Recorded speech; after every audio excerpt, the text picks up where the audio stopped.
적인 부분에 대한 어려움 없이 덕력하게 자라온 사람입니다. 딱 20에 대학 들어가 23살 대학 졸업과 동시에 2년 사귄 남자랑 결혼했다가 5년 만에 이혼하게 되었습니다. 끔찍한 시집살이와 남편의 무심함 덕분에 이혼할 때쯤 키가 163인데 체중이 40kg까지 내려갔었고 두 번째 아이를 유산하는 것과 동시에 이혼 소송에 들어갔습니다. 그때 이혼 소송을 도와준 것이 지금의 새언니입니다. 당시엔 오빠의 여자친구였고 법조계적으로 아는 분이 많아 언니의 인맥으로 좋은 이혼 전문 변호사분의 도움을 받아 위자료와 재산 분할 뿐만 아니라 그간의 정신적 고통과 육체적인 고통으로 인한 스트레스성 장애에 대한 손해배상까지 그야말로 시집에서 보기에는 말강도나 다름없이 악착같이 다 받아주실 정도로 물심양면 저를 도와주었습니다. 전 그 5년간의 결혼 생활에 의한 충격으로 심각한 우울증과 탈모를 겪었고 이혼 후에도 자다가도 뱃속에서 애가 움직이는 것 같은 느낌에 기겁하며 깨어나게 반복할 정도로 유산에 대한 트라우마가 생겼습니다. 이때 절 가장 많이 위로하고 도와준 것도 지금의 새언니였습니다. 오빠 여친이기 이전에 같은 여자로서 이렇게 고통스러워하는 거 두고 못 본다고 제 손잡고 정신과 치료받으러 다녀준 고마운 사람입니다. 이때 엄마는 아직 사업을 접기 전이셨고 이혼 후 제가 너무 혼자 있고 싶어 엄마랑 같이 살지를 않았습니다. 변호사님이랑 이혼 후에도 몇 번 상담받을 일이 있었는데 제 상태 보고 언니한테 꼭 정신과 치료받게 하라고 부탁하셨다고 하더라고요. 그리고 재작년 겨울 드디어 새언니와 오빠가 결혼을 했습니다. 3년 열애 끝에 하는 결혼이었고 두 사람 모두 각자 집안의 독신주의를 표방하다가 결혼을 선택한지라 양가 모두 흔쾌히 결혼을 추진했고 큰 마찰 없이 결혼하는 것 같았습니다. 만 안타깝게도 저희 엄마가 갑자기 학가를 원하셨어요. 저도 반대했었고 오빠가 대놓고 자기 평생 독신으로 살아도 되겠냐고 왜 이러냐고 한참 둘이 싸웠지만 어찌저찌 첫 아이 생길 때까지만 학가하는 걸로 합의가 되었고 결혼을 했습니다. 신혼집은 원래 새언니 명의의 건물이 있어 그쪽으로 들어가려다가 학가하게 되면서 엄마가 엄마 명의로 양재동에 50평대 아파트 새로 구매하셨습니다. 예단 예물은 학가인을 생략했고 혼수랑 결혼식 신혼여행은 오빠랑 언니가 반반한 걸로 알고 있어요. 딱히 양가가 서로 어느 한쪽에 많이 밀리거나 하는 집안이 아니다. 보니 도리어 허례허식 다 버리는데 합의가 쉬웠고 학가만으로도 언니 쪽에서 많은 양보했다는 걸 알고 있습니다. 저한테는 생명의 은인 같은 새언니인지라 감히 신혼으로 따위할 생각도 없었고 저희 엄마도 친딸이 아니라 귀한 며느리로 모시겠다는 말을 입버릇처럼 하실 정도였습니다. 신행 이후 바로 학가한 후에 오빠가 한창 해외 출장으로 바쁘던 시기에는 새언니 주도로 엄마랑 저 새언니 셋이서 제주도 여행도 다녀오고 했습니다. 학가했지만 새언니 싹싹하고 다정다감한 성격으로 엄마랑 잘 지내는 것 같았고 항상 먼저 연락해서 저 챙겨주는 거 감사했고요. 한 달에 한 번은 저 혼자 사는 지방까지 내려와서 밥같이 먹고 밤새 대화하고 자고 갔습니다. 새언니가 저보다 한참 언니다. 보니 앞으로 살아갈 방향에 대해서도 많은 조언을 해주었습니다. 새언니 좋은 대로 저는 학원을 차리면서 이전의 아픔을 조금이나마 잊고 아이들 가르치는 재미에 우울증에 쉽게 벗어나기 시작했습니다. 정말 친언니가 있다 해도 그리 신경 써주기 힘들 텐데 새언니는 친동생보다 더 어린 저라며 항상 제 걱정에 먼저 연락해주시고 많이 도와주셨습니다. 그렇게 오빠 부부 결혼한 지 한 1년이 지나고 언젠가부터 새언니가 딱히 연락도 없고 엄마도 저한테 따로 연락하는 일이 없어 명절에 얼굴 보고 생신 때 얼굴 보고 하는 정도였네요. 별 신경을 안 썼습니다. 바쁘면 연락하기 힘든 거 사실이고 제가 딱히 먼저 안부 연락하는 것도 스트레스가 될 수 있겠다 싶어 새언니가 한가할 때 연락하시겠지 아니면 명절에 보면 되지 그리 생각하고 말았습니다. 이번 구정에 제가 몸이 너무 안 좋고 해서 1시간 거리인 엄마 집에 들리는 것조차 귀찮았습니다. 이혼을 자주 열나고 아프고 한데 이럴 때 데려두가 같이 있는 것 자체가 싫을 정도로 만사가 귀찮았습니다. 짜증도 심해지고요. 그래서 그냥 혼자 앓고 정 안되면 응급실 가요. 그래서 구정엔 전화 한 통으로 엄마랑 인사만 하고 오빠한테 전화하고 말았습니다. 새언니한테 얼굴 뵈러 못 가 죄송하다고 전해달라고 했고요. 그래서 전 오빠네 가족에 어떤 일이 벌어지고 있는지 정말 전혀 몰랐습니다. 며칠 전 엄마가 한동안만 제 집에 있으면 안 되겠냐고 전화가 왔어요. 별 생각 없이 그러시라고 간만에 엄마 밥 먹겠다 싶어 가볍게 생각하고 오시라고 했습니다. 그런데 여행 가방 2개에 엄마가 짐을 꽉꽉 채워오신 게 반찬 같은 게 아니라 당신 옷가지와 짐이네요. 오래 있을 예정인가 보다 싶었고 결혼한 지 2년 지난 오빠 부부 사이에 아직 아이 소식이 없어서 엄마가 눈치껏 자리 피하신 건가 했습니다. 저녁 먹으면서 이런저런 얘기를 하는데 엄마가 갑자기 우시네요. 얼마나 서러우셨던지 밥상 위로 눈물이 줄줄 흐르는데 뭔 일인가 싶었습니다. 얘기를 들어보니 너무 충격이었습니다. 작년 여름쯤 새언니가 엄청 아파서 일을 쉬게 됐어요. 언니네 아버님이 대표로 계신 곳이라 복직에 걸림돌이 없어 기왕 쉬기로 한 건 아이도 있고 하니 아이 낳고 좀 키워놓고 복직하겠다고 하더래요. 그때부터 엄마랑 언니랑 하루 종일 같이 있게 되었습니다. 여기까지는 저도 작년에 추석 얘기 들었으니 알고 있었고요. 그런데 추석 이후로 회사 간 오빠가 자꾸 엄마한테 전화를 걸어 괜찮으시냐고 확인할 때까지만 해도 별 생각 없이 우리 아들 효자구나 싶었대요. 그런데 점점 전화도 자주 오고 같이 식사하거나 집에 같이 있을 때 오빠가 자꾸 엄마의 작은 실수들에 심각한 얼굴을 하더래요. 잔소리만 좀 해도 엄마 대체 왜 그러시냐, 지금 정확하게 상황 인지하신 거 맞냐며 정색하고 대꾸하고 손목 힘이 빠져 그릇 놓쳐 식탁에 쏟거나 하면 엄마 정말 괜찮냐, 지금 뭐 하신 줄 아느냐, 뭐 이런 식으로 자꾸 정신나간 노인 취급을 하더랍니다. 그러다 보니 얼마 전엔 진지하게 치매 검진 한번 받아보자고 혹시 모르는 일이라고 오빠가 너무 진지하게 얘기를 했대요. 그때 엄마가 너무 충격을 먹고 울고 불고 난리가 났는데 오빠가 그래도 꼭 한번 받아보자고 했다네요. 치매는 초기에 알면 예방도 할 수 있다며 어쨌든 엄마가 완강하게 거부하면서 일단락은 되었다고 합니다. 저희 엄마 65 되셨는데 어디로 봐도 50대 초반으로 보이실 정도로 젊어 보이세요. 말씀하시는 거나 행동하시는 거에 뭐 문제가 있는 것 같지도 않으셨고요. 저도 중벙 쪄서 오빠가 미친 건가 싶은 심정으로 얘기를 들었는데 며칠 전에 마지막 사단이 났습니다. 저 저번 주 일요일에 오빠가 약속이 있어 아침에 나가고 새언니랑 점심을 먹고 있었대요. 엄마가 일상적인 얘기 좀 하다가 빨래 관련해서 몇 마디를 하셨대요. 너네 빨래는 그래도 이제 내가 집에 있는데 내가 하는 게 맞지 않겠냐고 새언니가. 어머님이 저희 방 뒤져서 가져가지만 않으시면 제가 할 건데요? 라고 대답을 했대요. 엄마 입장에선 하도 빨래를 방에 박아두고 냄새 날 때까지 두니 답답해서 꺼내다 하신 건데 새언니가 그렇게 대답하니 순간 속으로 욕이 탁 나오려고 했대요. 그래도 꼭 참고 앞으로는 빨래방에 두지 말고 바로바로 꺼내다 하고 어쨌든 내 집에 사는데 난 좀 깨끗하게 살고 싶다 그러셨대요. 그랬더니 새언니가 숟가락 딱 내려놓더니 엄마 노려보면서 그럼 분가하게 해달라고 이대로라면 절대 안 생긴다고 했대요. 어머님 지금 정신적으로 문제 있는 거 모르시겠냐고 치매시라고 말했대요. 자꾸 이러시면 어머니 요양원 가는 거 밖에 방법이 없다고. 그 순간 엄마가 정말 화가 나서 숟가락을 집어 던지셨대요. 너 지금 어디다 대고 막말이냐고 화내시면서요. 새언니가 코웃음을 쳤고 엄마 정말 화나서 밥그릇이랑 국그릇 확 밀고 벌떡 일어나서 정말 뺨이라도 한 대 치려고 하셨대요. 근데 그때 오빠가 들어왔다네요. 그리고 식탁에 음식 다 흐트러진 고 엄마 화난 얼굴 보더니 바로 엄마한테 지금 뭐 하시는 거냐고 병원 가자고 소리를 쳤답니다. 엄마가 기가 차서 그 자리에 주저앉아 우시는데 오빠가 엄마 억지로 이렇게 세우려고 하고 그때 새언니가 오빠 말리면서 한 말을 엄마가 정말 생생하게 기억한대요. 오빠 어머님 상태 알면서 소리치고 하지 말라고 몰래 자기가 뭐 하시는지 모른다고 순간순간 이럴 때마다 화내고 그럼 상태 더 안 좋아진다고 내 새언니가 그동안 오빠한테 계속 바람을 넣은 거래요. 아마도 엄마를 계속 치매환자 취급을 하면서 오빠를 설득한 것 같다고 그날 이후로 오빠는 병원 가자고 아침마다 말하고 엄마는 도저히 견딜 수가 없어 저희 집으로 피신을 오신 거였습니다.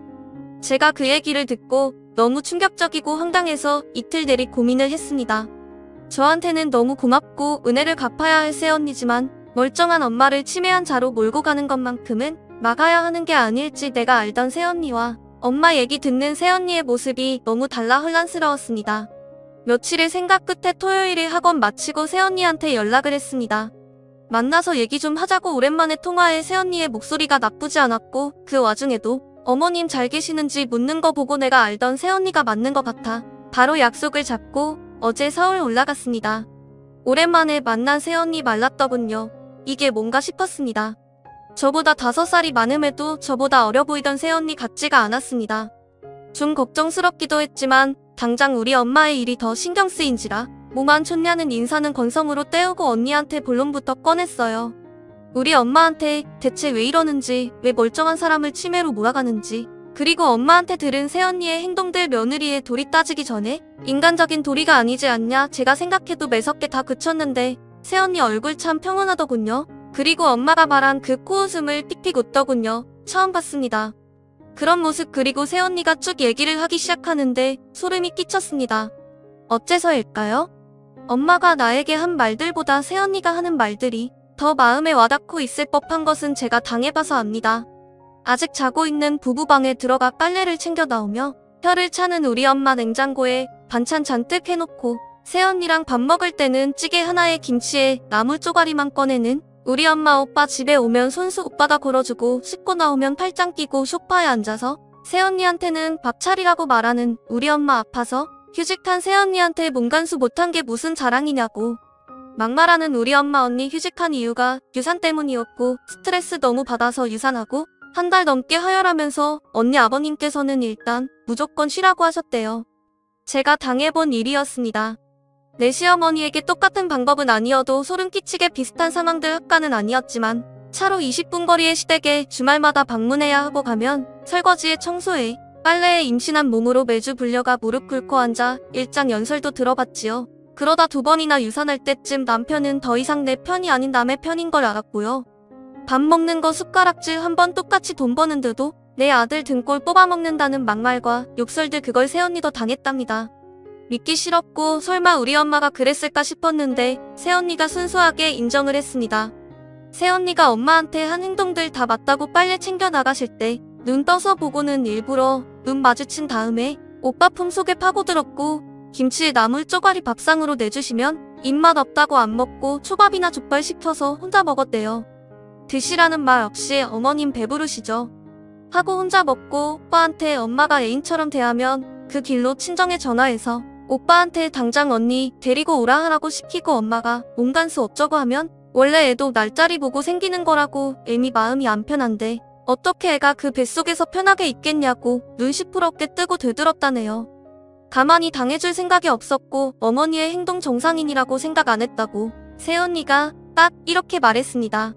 아가씨 어머님이 뭐 했는지 모르고 내가 한 짓 들었을 때랑 어머님이 한 행동에 대응한 내가 한 짓 들었을 때랑 참 다르죠? 근데요. 전 진심으로 어머님 치매인 것 같은데요. 만약에 정말로 어머님이 제정신인데 이런 행동하신다면 저 인간적으로 어머님 사람 취급 못하겠는데요. 아가씨가 제일 잘 알 거 아니에요. 얼마나 짐승만도 못한 짓들인지 그러니까 어머님은 치매가 온 거죠. 제정신으로 그러면 안 되죠. 저한테 다른 사람도 아니고 저한테요 제정신으로 그러신 거면 제가 할 수 있는 모든 방법으로 어머니 고수할 거예요. 그게 제정신이신 거면 저도 가만히 못 있죠. 제가 기억나는 대로만 써서 느낌이 좀 다른데 말투 엄청 차가웠고 이 악물고 말하더군요. 그 순간 저도 알았습니다. 저희 엄마 치매 아니에요. 그치만 치매가 아니면 안 되는 상황이네요. 한참 더 얘기했고 집에 같이 가서 새언니가 겪은 일들 진단서, 통화 운영, 동영상 찍은 거 다 봤습니다. 내 새언니는 저처럼 순순히 당하기만 하다가 뒤늦게 뭔가를 준비하는 사람이 아니에요. 애초에 뭔가 이상하다 싶은 순간부터 전부 기록해 두었더군요. 그러니 오빠도 이해할 수밖에 없었겠죠. 우리 엄마가 지독하게 나쁜 시어머니라는 걸 인정하느니 그냥 치매기가 생기기 시작했다고 인정하는 게 마음이 편할 수도 있으니까요. 집에 왔습니다. 엄마 붙잡고 저 미친 듯이 울었어요. 제가 너무 우니? 우리 엄마가 그 애가 너한테까지 뭐라고 하더냐고 말이 안 먹히는 불려시 같은 애이라고 합니다. 오빠 빨리 이혼시켜야 한다고 저 끌어안고 울려고 하시는데 소름이 끼쳤습니다. 네, 우리 엄마인데 나한테는 하나밖에 없는 내 엄마인데 시어머니랑 겹쳐 보였습니다. 소름 끼치게 징그럽고 역겹고 소리를 질렀습니다. 엄마 정말로 이랬냐? 진짜냐? 아니라고 믿고 싶은데 엄마가 말하고 행동한 거 녹음이며 동영상이며 다 있다. 엄마만 모르고 오빠랑 언니는 그거 다 보고 다 한다. 나도 봤다. 그러니 우리 엄마 가엾은 우리 엄마 순간적으로 넋을 놓는 게 보였습니다. 저는 이 표정을 이미 한 번 봤어요. 제가 이혼 소송 걸고 결과적으로 승소했을 때 시어머니의 얼굴이랑 똑같대요. 새언니의 말이 맞네요. 아니 증거는 다 잊었고 그저 심정적으로 차라리 우리 엄마가 치매인 쪽이 낫다고 저도 생각하고 말았습니다. 어떻게 자기 자식이 무슨 일 당했는지 알면서 내가 얼마나 미쳐갔는지를 알면서 내가 당한 그대로를 다른 집 딸에게 귀하디귀한 며느님이라고 해놓고 자기 딸 살려준 생명의 은인에게 엄마 붙잡고 흔들고 울고불고 비명 지르고 기어이 토하고 쓰러졌다가 깼습니다. 방구석에 엄마가 쪼그리고 앉아 울고 있더라고요. 얘기를 해봤습니다. 왜 그랬냐고, 딴소리 하실 생각하지 마시라고, 엄마 딸 무슨 일 당하고 이혼했는지 모르냐고, 유산한 언니한테 몸간수 운운했냐고, 밥 가지고 사람 서럽게 하고, 오빠 없을 때 막말하고 그거 누가 당하고 산 건지 기억이나 하냐고, 그 지옥에서 나 꺼내준 게 누군지는 기억하냐고, 나한테만 은인이냐고, 엄마 딸 살려준 사람 아니었냐고, 엄마가 진심으로 했던 안 했던 그냥 엄마 치매 맞다고, 치매라고 나라도 할 수 있으면 엄마 요양원에 넣을 것 같다고, 제발 그래야 된다고 미친듯이 소리를 쳤습니다. 엄마가 그러시네요. 처음엔 안 그랬는데 시간 갈수록 아기 맞힌다고 내 딸은 이혼해서 혼자 저렇게 외롭게 사는데 걔가 내 집에 들어와 남편한테 사랑받고 사는 걸 보니 목장이 무너졌대요. 어느 순간부터 새언니가 너무 믿고 정작 절 이혼시킨 게 새언니 같아졌다고, 새언니가 잘하면 잘할수록 내 딸 인생 망친 것 같고 내 아들 뺏어간 것 같았다고, 새언니 아니었으면 혹시 아냐고, 너 그냥 좀만 더 참고 아이 낳고 살았으면 지금쯤은 다 해결될 수 있지 않았을까 하는 생각도 들었다고, 그래서 정말 죽이고 싶을 정도로 미워졌다고, 내 자식들 미래를 새언니가 다 망친 것 같았다고 기가 차서 웃었습니다. 우리 엄마고 내가 어떻게든 사랑해야 우리 엄마인데 진심으로 엄마가 치매가 맞을 수도 있겠다는 생각이 듭니다. 어떻게 이런 생각을 할 수 있는지, 생판 남이라도 고마워서 평생을 그 은혜 갚으며 살아야 할 사람에게 엄마는 이런 생각을 하고 계셨네요. 자기 손자가 스트레스 때문에 유산이 되고 대성통곡을 하는 새언니랑 단둘이 있을 때 애 흘린 게 뭔 자랑이라고 그리 요란스럽게 우냐고 했던 엄마의 목소리 제가 들어버렸네요. 야, 너는 얘 사고 기분 나쁘면 야 이거 사 저거 사, 그걸 녹음하면서 새언니 기분 어땠을지 상상이 안 됩니다. 새언니 눈에 우리 엄마가 치매가 아니면 대체 어떤 괴물로 보였을까요? 자기 자식이 당한 걸 남한테 고스란히 푸는 짐승보다 못한 여자 새언니가 제게 한 표현이네요. 새언니 말뜻을 알았어요. 치매가 아니면 안 돼요. 제가 이미 지독하게 당했던 시집살이였기에 엄마가 치매 환자라서 이러는 일이 아니면 저는 대체 엄마의 무엇을 이해해야 하는 건지 모르겠습니다. 정말 밤새 미친 듯이 울었어요. 엄마 붙잡고 울고 혼자서도 울고, 정말 엄마가 나 때문에 새언니가 미웠다는 말을 하실 때는 그냥 내가 죽었어야 했다는 생각만 들었습니다. 전 시어머니를 보듯이 소름이 끼치고 역겹고 징그러운데 그런데도 저는 엄마의 그 마음이 가슴이 아픕니다. 차라리 엄마한테 같이 살자 하고 싶습니다. 그냥 오빠 보고 놔주고 나랑 살자고. 그런데 저도 못 살겠습니다.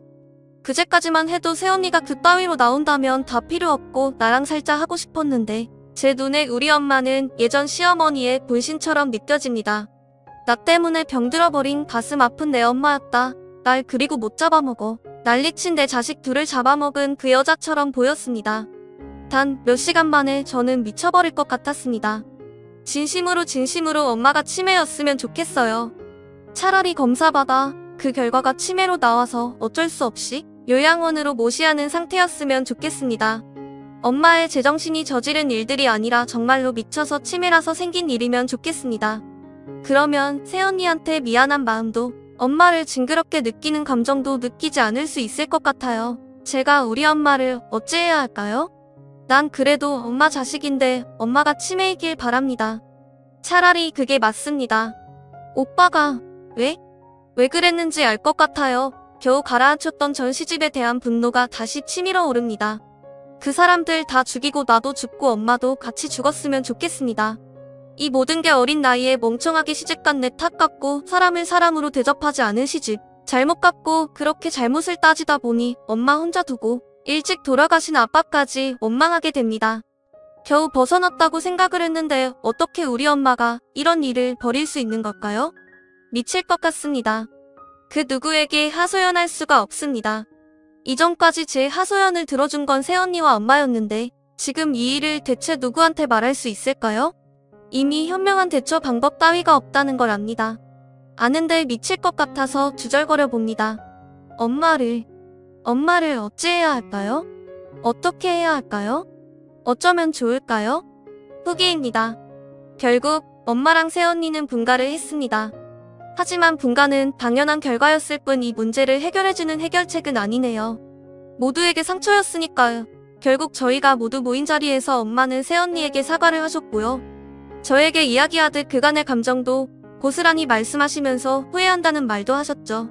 오빠는 옆에서 기막혀하고 언니는 그 모든 걸 내려놓은 듯한 코웃음으로 다른 말을 하지 않더라고요. 일주일 내로 정리해서 나가겠다는 말을 하고 싸늘한 표정으로 자리를 박차고 나갔습니다. 오빠랑 함께 그 뒤로 저는 언니에게 진정 어린 사과와 도의적인 책임에 대한 미안함을 표현하는 카톡을 보냈고 언니는 답이 없더라고요. 하지만 그 후에 고수라든지 그간의 증거물로 무언가를 하거나 하지는 않았어요. 충분히 할 수 있는 사람인데 그렇게 하지 않는 거 보면 용서까지는 아니더라도 엄마를 해하려고 하지는 않는 것 같아요. 하지만 이것이 엄마한테는 충분한 응징이 된 것도 같습니다. 엄마는 자식들에게 원망과 비난을 충분히 받았으니까요. 모든 게 악몽같이 느껴지는 한 달이었습니다. 그냥 저는 언니 오빠가 모든 걸 잊고 둘이 잘 살았으면 하는 바람뿐입니다. 엄마랑도 당분간은 연락하지 않으려고 해요. 엄마와 저에게 주어진 벌 같은 시간이니까요. 조언해주신 분들 모두 정말 감사드립니다.